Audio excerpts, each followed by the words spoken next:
بسم اللہ الرحمن الرحیم۔ ایک چھوٹی سی 6 سالہ معصوم بچی سڑکوں پر ٹیشو پیپر بیچ رہی تھی، چہرے پر مسکراہٹ لیے یہ ادھر سے ادھر پھر رہی تھی۔ گاہکوں کو آتے دیکھ کر اپنی چھوٹی سی ٹوکری ان کے سامنے کرتی ہوتی کہتی، آپ کو ٹیشو پیپر چاہیے؟ وہ ایک خاتون کے سامنے سے گزرتی ہے تو دیکھتی ہے کہ وہ رو رہی ہے۔ معصوم بچی اس کے پاس رک جاتی ہے۔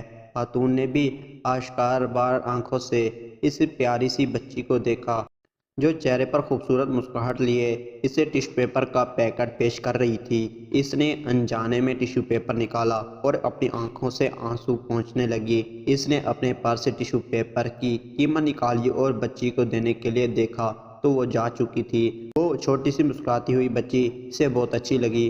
تھوڑی دور ایک خالی بینچ پڑا تھا، وہ خاتون وہاں جا کر بیٹھ گئی، کچھ سوچا اور پھر اپنے موبائل سے اپنے خاوند کو میسج کیا، میں اپنے کیے پر نادام ہوں، جو کچھ ہوا مجھے اس پر افسوس ہے، آپ جانے دیں، آپ کا موقف درست ہے۔ اس کا خاوند ایک ہوٹل میں پریشان بیٹھا تھا کہ اسے بیوی کا یہ خوشگوار پیغام ملا۔ اس کے چہرے پر پرسکون مسکراہٹ چھا گئی۔ ان میاں بیوی کے مابین کسی بات پر جھگڑا ہو گیا تھا۔ اس خوشی میں اس نے ویٹر کو بلوایا اور بڑی خوشی سے اس سے 50 مصری پاؤنڈ پکڑا کر کہا کہ یہ تمہارے ہیں۔ ویٹر کو اعتبار نہ آیا اور کہنے لگا کہ قیمت تو صرف 5 پاؤنڈ تھی، باقی تمہارے ٹپ ہیں۔ وہ گویا ہوا۔ اب ویٹر کے چہرے پر مسکراہٹ تھی۔ ویٹر کو اتنی بڑی رقم کا ملنا کوئی معمولی بات نہ تھی۔ اس نے ایک فیصلہ کیا اور اس بوڑھی فقیر عورت کے پاس جا پہنچا جو فٹ پاتھ پر کپڑے بچھائے چاکلیٹ اور ٹافیاں بیچ رہی تھی۔ اس نے 1 پاؤنڈ کی چاکلیٹ خریدی اور اسے مسکراتے ہوئے 10 پاؤنڈ پکڑا دیے، باقی پاؤنڈ تمہارے لیے، اس نے کہا اور اپنے کام پر واپس چل دیا۔ بوڑھی خاتون بار بار اس 10 پاؤنڈ کے نوٹ کی طرف دیکھ رہی تھی جو اسے بغیر کسی محنت اور صلح کے مل گیا تھا۔ اس کے چہرے پر بے حد مسکراہٹ تھی۔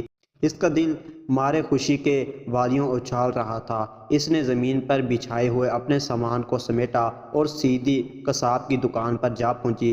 اسے اور اس کی پوتی کو گوشت کھائے کتنی مدت ہو چکی تھی۔ ان کا گوشت کھانے کو جی چاہتا تھا مگر ان کے وسائل اجازت نہیں دیتے تھے۔ آج ان کی خواہش پوری ہو رہی تھی۔ اس نے مسکراتے ہوئے گوشت خریدا اور گھر چل دی۔ بوڑھی اماں نے بڑی محنت اور شوق سے گوشت پکایا اور ننھی سی پیاری سی پوتی کا انتظار کرنے لگی کہ وہیں تو اس کی کل کائنات تھی۔ آج وہ گوشت کھا کر کتنی خوش ہوگی۔ وہ سوچوں میں گم تھی کہ ٹیشو پیپر بیچنے والی اس کی پوتی مسکراتی ہوئی گھر میں داخل ہوئی۔ آج اس کے چہرے پر عام دنوں سے زیادہ مسکراہٹ تھی۔ قارئین کرام، یہ ایسا نہیں ہو سکتا کہ ہم بھی اس ٹیشو پیپر بیچنے والی بچی کی طرح مسکراہٹیں تقسیم کریں، لوگوں میں خوشیاں بانٹیں۔ رسول کریم کی حدیث پر غور کریں۔ رسول کریم نے ایک حدیث میں اپنی امت کی رہنمائی فرمائی اور چہرے کی مسکراہٹ کی جانب توجہ دلاتے ہوئے فرمایا کہ تمہارا اپنے بھائیوں کے ساتھ مسکراتے ہوئے چہرے سے پیش آنا بھی صدقہ ہے۔